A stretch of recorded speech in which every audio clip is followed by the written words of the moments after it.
What is going on, garden fans? Welcome back to the Permaculture Homestead. In today's episode, we are walking around the front yard food forest here so you can see how my edible landscaping is progressing through the summer. Quick channel maintenance. I'm going to be doing a series of shorter videos here throughout the summer, the growing season.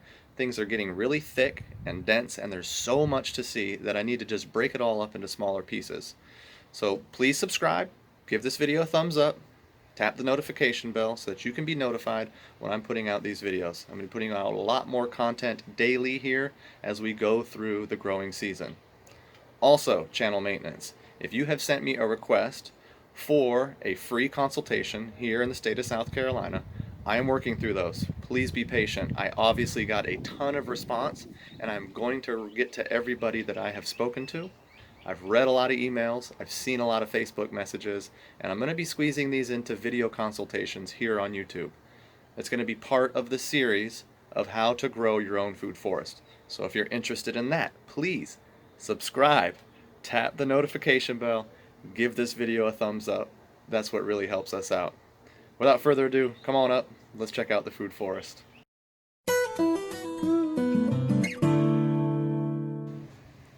Welcome back to the front yard food forest, garden fans. My little garden starts out in the front of my house. I have a small garden box here that everybody has in their front yard. It's meant for the septic tank, and what people decide to grow in there is of their own choice. I've decided to grow elderberry as the main species. A step down from the elderberry, I have pineapple guava as a shrub growing. And then we have a ground cover of mint, which is also going to flower. I really like mint here. It's used in the context of a living mulch, so I'm getting some water retention. The larger plants are doing a great job shading this tender herb out. Here in South Carolina, mint will die out in the extreme heat. A step up from that is my pineapple guava. This did flower profusely this year, however, I see no fruit set at this time. Plant might still be a little too young. A step up from that is the elderberry. And this is going to be one of the biggest fruit sets I get off of this front yard elderberry hedge since I've put it in. There are going to be lots and lots of berries.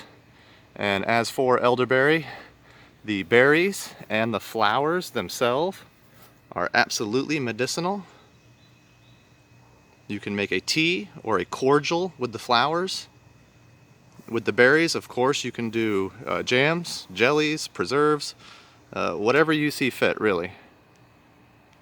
And that's where it starts. As we move along closer to the house, if you've been watching for a while, you know I've got blackberry canes, wild blackberries that grow up and over my boxwoods.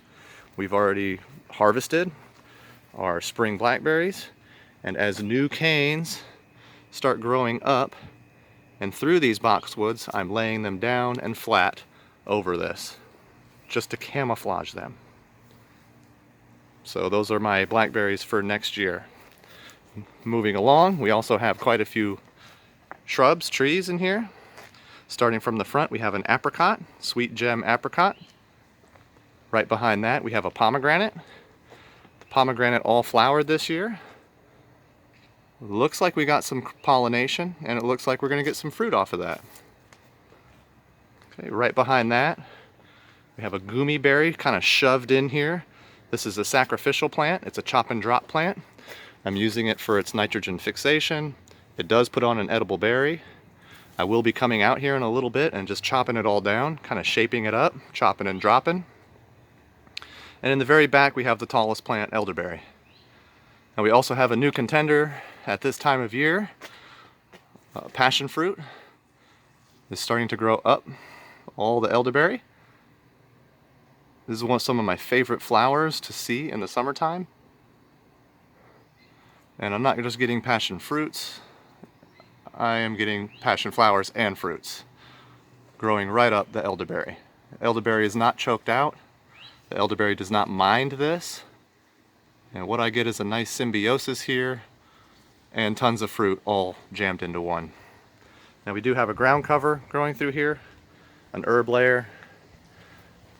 Things growing like rosemary are still growing through here. Oregano is also growing through here. It's going to flower.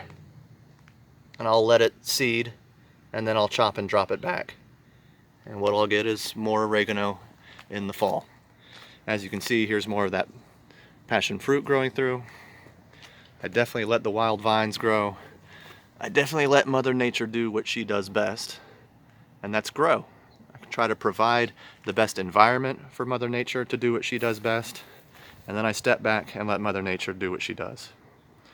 Appreciate you all watching, garden friends. Please give this video a thumbs up. That's what really helps us out and shows you support us, and also boost this video up in the YouTube algorithm. Next tour we do here, this place is going to look a little more well maintained. The herbs are going to get chopped and dropped. The nitrogen fixing autumn olive is going to get chopped and dropped, and I'm going to shape up the pomegranate just a little bit. So it looks a little wild and a little unkept here in the summer. However, it doesn't take much to kind of reel it back in and keep it very maintained looking, even in a suburban environment. We appreciate you all watching as always. If you got any questions, just ask. God bless.